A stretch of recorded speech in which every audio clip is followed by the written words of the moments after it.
almal, welkom by nog 'n wiskunde met Maggie video. Vandag doen ons die belangrike stellings in die graad 11 Euklidiese Meetkunde reeks. So ek gaan net basies deur die stellings wat julle moet ken en ons gaan kyk hoe jy dit kan identifiseer wanneer jy 'n prentjie het en dan gaan ons ook basies deur die rede en wanneer jy daai rede vir daai stelling kan gebruik. So julle sal sien wat ek bedoel. Hierdie is nie die bewyse van die stellings nie, daai word in 'n ander video gedoen, so kyk hierbo waar ek het gaan link. Daai video is definitief langer as hierdie video, alhoewel hierdie video ook nie te kort is nie, want ek gaan 'n bietjie verduidelik, maar daai video is definitief baie langer en ons gaan definitief deur baie meer stappe, want jy kan die bewyse van hierdie stellings soos 'n papegaai leer, dit is so 6 of 7 punte in 'n eksamen, en ek sal definitief voorstel dat jy dit leer, want soos jy kan daai punte verniet kry, en dat jy dit ook verstaan, want as jy daai verstaan, dan is dit baie maklik om hierdie stellings toe te pas en te gebruik. So, dis dit. Julle het definitief die inleiding video nodig, net as jy nie die terminologie van sirkels ken nie, sou ek definitief voorstel dat jy die inleiding kyk, en ek sal dit ook weer eens hier iewerste link, of dalk in die description. Kom ons begin. Vir hierdie video het jy ook die aksiomas nodig. As jy nie weet wat 'n aksioma is nie, kyk die inleiding. Maar basies al wat jy moet weet is Pythagoras se stelling.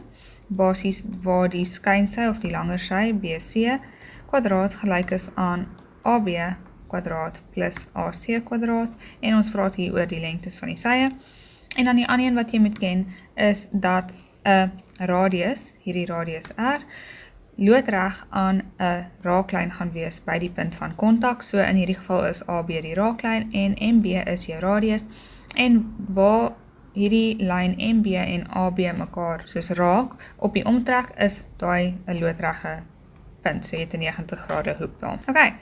So nou gaan ons deur die stellings gaan. So in al hierdie stellings begin ek met 'n rede. So dit is die rede wat jy sou neerskryf. En as ek sê rede, jy sou baie keer gesê het wel, kom ons sê net byvoorbeeld AM is loodreg aan OM en my rede is loodreg vanaf Middelpunt, Halveer, Koord. Okay, so dis jou rede. Hierdie is die rede. Jy moet altyd in Euklidiese meetkunde jou rede neerskryf, anders dan gaan jy nie jou punte kry nie. Okay, so dis hoekom ons deur hierdie stellings gaan en hulle redes. So die eerste stelling, soos julle net gesien het, is 'n lyn loodreg vanaf die middelpunt halveer die koord. So wat bedoel ons? Hierso het jy 'n lyn OM en dit is vanaf die middelpunt O in hierdie geval en dit halveer die koord en hierdie is die koord. So waar hulle mekaar tref, bedoel dit dat hierdie lyn OM die koord halveer, dan weet ons dit gebeur. En die enigste rede wanneer ons weet dit kan gebeur, is as ek dit vir jou in hierdie manier gee. So, daar's 'n paar goed wat ons gaan deurgaan, maar sê nou maar jy kry net hierdie. Die sê nie enigiets hier nie, jy kan niks doen nie. Maar as ek vir jou byvoorbeeld hier 'n 90 grade hoek gegee het, dan kan jy sê wel, hierdie lyn AM is gelyk aan hierdie lyn MB, en die rede is 'n lyn loodreg vanaf die middelpunt halveer die koord. Okay? So, daai is die een stukkie inligting wat jy nodig gehad het.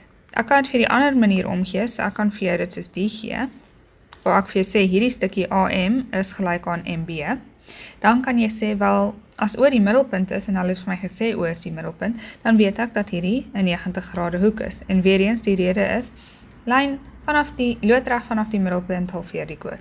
So basies, as O die middelpunt is, hierso, en hulle sê dit vir jou in die stelling van die vraag, of in die vraag, dan, en hulle gee vir jou AM, is gelyk aan MB, dan kan jy sê dat hierdie hoek AMO, so hierdie hoek 90 grade is, en dat OMB, so hierdie hoek, ook 90 grade is. Die laaste deel van hierdie, waar jy hierdie rede kan gebruik, is as ek dit vir jou soos die gee, so ek sê nou nie vir jou dat O die middelpunt is nie, maar ek gee dit vir jou soos hierdie. Hier is my O, ek gee vir jou hierdie, en ek sê vir jou dat daai twee lyne gelyk is aan mekaar, dan kan jy aflei dat O die middelpunt is, en weer eens is jou rede, 'n lyn loodreg vanaf die middelpunt halveer die koord. Okay, ek hoop daai maak sin, maar hier is die 3 maniere hoe jy hierdie stelling kan gebruik, basies. Okay, die tweede een sê, hoeke by die middelpunt is gelyk aan 2 keer die hoek op die omtrek. Die reël sê, as 'n boog 'n hoek by die middelpunt van 'n sirkel en op die omtrek onderspan, dan is die grootte van die hoek by die middelpunt 2 maal die grootte van die hoek by die omtrek.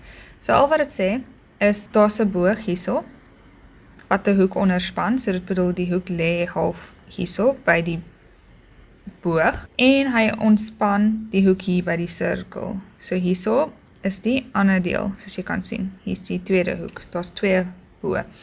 Dan, so hy is hierso onderspan hy hierdie hoek en hierso is hy weer en hy onderspan daai hoek. Dan is die hoek by die omtrek gelyk aan halfte die hoek by die middelpunt. So daai lyk dalk baie complicated, maar ons gaan dit gou weer deurgaan. Ek vee nou te veel uit. Maar wat dit sê is, hierso is 'n boog. Hierdie boog onderspan hierdie hoekie daar en dit onderspan hierdie hoeke hier. So as jy daai lyne trek, dan kan jy sien waar hulle ontmoet. Maar dan bedoel dit net, hierdie is jou middelpunt hierso, is jou middelpunt, O of middelpunt. En daai hoek by die middelpunt is gelyk aan 2 keer die hoek by die omtrek. En dit word deur dieselfde boog geonderspan. So onderspan bedoel dis onder die hoek. So jy kan hierso sien, hier is die boog, dis onder jou x'e en dis ook onder hierdie x. Okay. Ek het dit net nou 'n bietjie mooier geteken, maar ek wil net vir julle wys wat die woorde actually sê, sodat julle dit kan verstaan. Okay, tweede een sê, hoeke by die omtrek word onderspan deur gelyke bo. So, hierdie is 'n boog, en dit onderspan, hierdie is gelyk, so dis hoe hulle vir jou wys dat die boog gelyk is. En hier is nog 'n boog, en hulle sê vir jou basies met hierdie koord, of hierdie stukkie hierso, dat dit gelyk is. En hierdie hoek gaan al die pad tot by die omtrek, hier is sy grootte, hierdie hoek gaan ook al die pad by die omtrek, hier is sy grootte, maar daai hoeke sê hulle basies vir jou is gelyk, omdat die bo ewe groot is. En dis al wat daai sê. Dit sê net, hoeke by die omtrek wat onderspan word deur dieselfde boog of deur gelyke bo. So dit kan dieselfde boog wees, so dit kon ook soos die gelyk het. Ek kon 'n sirkel gehad het wat soos die was. En ek kon dit vir jou so geteken het. Dan bedoel dit, hierdie is gelyk aan daai hoek ook. So, jy kon hierdie oor mekaar gesit het. Ek weet nie of julle nou kan sien nie, maar dis asof ek hierdie enetjie oorgeskuif het.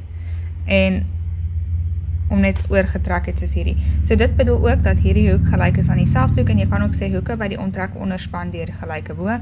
So dit sê net hoeke by die omtrek wat onderspan word deur die gelyke bo of gelyke uit dieselfde boog is ewe groot. Dis al wat dit sê. Solank hierdie stuk gelyk is, dan is die hoeke by die omtrek dieselfde. Dan het ons goed oor koordevierhoeke. Dit sê die 4 sye van 'n koordevierhoek A, B, C, D is koorde van die sirkel met middelpunt O. So hulle sê nou nie vir jou waar die middelpunt is nie, maar jy kan aanneem dat dit dalk hier is. En weer eens, hierdie is als koorde, so dis hoekom dit 'n koordevierhoek is. Koordevierhoeke het 'n paar stellings, byvoorbeeld dat teenoorstaande hoeke supplementêr is, so dit bedoel hierdie hoek en hierdie hoek, as jy by mekaar tel, gee hulle vir jou 180 grade, dis wat hierdie eerste deel sê. So hierdie hoek plus hierdie hoek is gelyk aan 180 grade, en dan gaan dieselfde tel vir hierdie hoek en daai hoek, so dit tel vir die binnehoeke. Okay. Dan is daar ook 'n reël vir 'n koordevierhoek dat die binneste teenoorstaande hoek gelyk is aan die buitehoek. So dit sê net basies, hierdie buitehoek, EBC, so dis waar ons nou kyk, is gelyk aan die binneste teenoorstaande hoek. So dis gelyk aan D.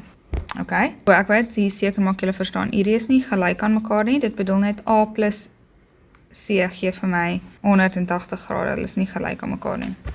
Ek wou net daai vir julle duidelik maak. Maar hierdie hoek, hierdie buitenste hoek en hierdie hoek is definitief dieselfde grootte, want dit is die buitehoeke van 'n koordevierhoek. Dan die laaste ding is dieselfde idee, hierdie is gelyk aan daai hoek. Dis die binneste teenoorstaande hoek. So A2 is gelyk aan C, en omdat hierdie hoek en hierdie hoek teenoorstaande is hulle ook gelyk aan mekaar. En dit is regoorstaande hoeke, buitehoeke van 'n koordevierhoek. Maar dis eintlik net buitehoeke van 'n koordevierhoek. So wat jy eintlik hiervandaan moes gekry het is, vir 'n koordevierhoek is die teenoorstaande binnehoeke is supplementêr, soos hier jou koordevierhoek is, byvoorbeeld, soos ons nou hier sien, dan is hierdie hoek en hierdie hoek gelyk aan 180 grade as jy hulle bymekaar tel, en hierdie hoek en hierdie hoek, alfa en beta, is ook gelyk aan 180 grade as jy hulle bymekaar tel. Hierdie buitehoek is gelyk aan die teenoorstaande binnehoek, so wat bedoel ek? Dit bedoel hierdie een, gaan binne, gaan teenoorstaande. Okay, en dis die buitehoeke van 'n koordevierhoek. En dis wat jy van daai moet weet. Okay. En hier gaan ons net bietjie weer deurdaai wat ek net gesê het. So, hoe om te bewys dat 'n vierhoek 'n koordevierhoek is. Die eerste ding is wat jy kan doen is dat jy moet bewys dat 2 pare sye supplementêr is, so jy moet bewys dat B plus D gelyk is aan 180 grade, so dis hierdie deel, en jy moet bewys dat A plus C gelyk is aan 180 grade. Okay. Dit is daai deel. Weereens A en C is nie gelyk aan mekaar nie en D en B is nie gelyk aan mekaar nie. Ek sê net as jy hulle by mekaar tel, moet dit vir jou 180 grade gee en die rede wat jy kan gebruik is teenoorstaande hoeke van 'n koordevierhoek. Die ander ding is wat jy kan gebruik is die buitehoeke van 'n koordevierhoek. So jy kan sê as A1 gelyk is aan C of so nou dis dit of as D1 gelyk is aan B, dan is ABCD 'n koordevierhoek en die rede is buitehoeke van 'n koordevierhoek. Let net op, ek het gesê en hierso, dit bedoel of, so jy kan of bewys dat hierdie twee gelyk is aan mekaar, wel, as jy hulle by mekaar tel supplementêr is, of jy kan bewys dat hierdie twee supplementêr is en dan is dit 'n koordevierhoek. Okay, kom ons gaan aan. Dan, as jy kan bewys dat hoeke in dieselfde segment gelyk is aan mekaar, so bedoelende, as jy kan bewys dat hierdie hoek A gelyk is aan B, of dat hierdie hoek D gelyk is aan C, dan is dit hoeke in dieselfde segment en ABCD is ook 'n koordevierhoek. Okay. En dit is, as jy gaan 'n sirkel hier om hê, of hulle sal vir jou sê dat ABCD 'n koordevierhoek is en dan kan jy daai reël gebruik, of as hulle dit nie vir jou sê en jy moet dit bewys, dan as jy dit kan bewys, dan is jy goed. En baie keer gaan jy daai reël wat hoeke wat onderspan word deur dieselfde boog gebruik, so hulle sal dalk vir jou sê dat hierdie gelyk is, dan kan jy bewys dat hierdie en hierdie gelyk is en dan moet jy net bewys dat D en C ook gelyk aan mekaar is op een of ander manier. So dis hoe hulle baie keer hierdie reëls meng. So let net op. En ek praat nou oor hierdie reël wat ons hierdeur gegaan het. Hulle sal dalk daai gebruik dat jy moet, of jy moet dalk hierdie kan gebruik om te bewys dat 'n vorm, 'n vierhoek, 'n koordevierhoek is. Nou is ons by die ander een wat sê raaklyne vanaf dieselfde punt na die omtrek. Dit klink dalk weird, maar hulle sê net basies as jy hier 'n lyn AT het en jy het 'n ander lyn BT en hulle is raaklyne aan die sirkel O, of hulle sê hierso aan die sirkel met middelpunt O, dan weet jy dat OA loodreg is aan AT en dat OB loodreg is aan BT. So dit is raaklyn is loodreg aan die radius en hierdie is daai aksiomas waarvan ons vroeër gepraat het. Dan kan jy ook sê, so die hele idee van hierdie tot hierdie punt is om te kan sê dat hierdie lyn AT gelyk is aan BT. En dit is net die rede is raaklyne van dieselfde punt vanaf die sirkel is ewe lank. Okay. So al wat hulle wil hê jy moet daar sien is sê nou maar ek gee vir jou hier so 'n sirkel met die middelpunt O en hier is 'n lyn soos hierdie en hier is 'n lyn hier en hulle word van dieselfde punt T getrek. Okay. Dan weet jy dat hierdie stukkie en daai stukkie basies gelyk is aan mekaar en die rede is raaklyne vanaf dieselfde punt na die omtrek. Okay. So, want hier is die omtrek en hier is dieselfde punt. So hulle kom van dieselfde punt en hulle gaan raak die sirkel. Dan bedoel dit hierdie stukkie en dit is tot by die punt waar hy die omtrek slaan, né? Ons praat nou nie van die hele lyn nie, soos hierdie kan nog steeds aangaan. Dan is dit nie, ek sê nou nie vir jou dat hierdie hele stuk gelyk is aan daai hele stuk nie. Dis nie wat ek sê nie. Dit is net tot waar hulle die sirkel slaan by daai omtrek. So daai stukkies is ewe lank. Okay, dis wat daai reël bedoel. Dan het jy die Raaklyn-Koord stelling en dit sê net as DC 'n raaklyn is, so hierdie DC, dan is hoek DTA, so DTA is hierdie hoek X, gelyk aan hoek TBA, hierdie hoek. En hoe kan jy dit sien? Wat ek altyd vir myself gedoen het, ek sien hierso is die hoek, dan trek ek vir myself daai, en waar daai hoek gaan om die omtrek te slaan, dis waar die hoek vir my gelyk word, basies. En dieselfde is net aan die ander kant om, so dit sê net dat as DTA, hierdie hoek, gelyk is aan DTB, of hierdie hoek is gelyk aan daai hoek, dan weet jy dat DC 'n raaklyn is wat raak by T. So jy kan die omgekeerde gebruik basies, en dit sê net vir jou, as jy weet, jy het hierdie gekry, en jy weet nie of hierdie lyn DC 'n raaklyn is nie, maar hulle gee vir jou dat hierdie hoek gelyk is aan daai hoek, dan kan jy die Raaklyn-Koord stelling gebruik om te sê dat hierdie onderste lyn wel 'n raaklyn aan die sirkel is. Of dit kan 'n ander hoek wees, dit kan gewees het soos hier is jou sirkel, hier is dit, en hulle sê vir jou dat hierdie hoek gelyk is aan daai hoek, dan kan jy met die Raaklyn-Koord stelling sê dat hierdie onderste lyn 'n raaklyn is aan die sirkel.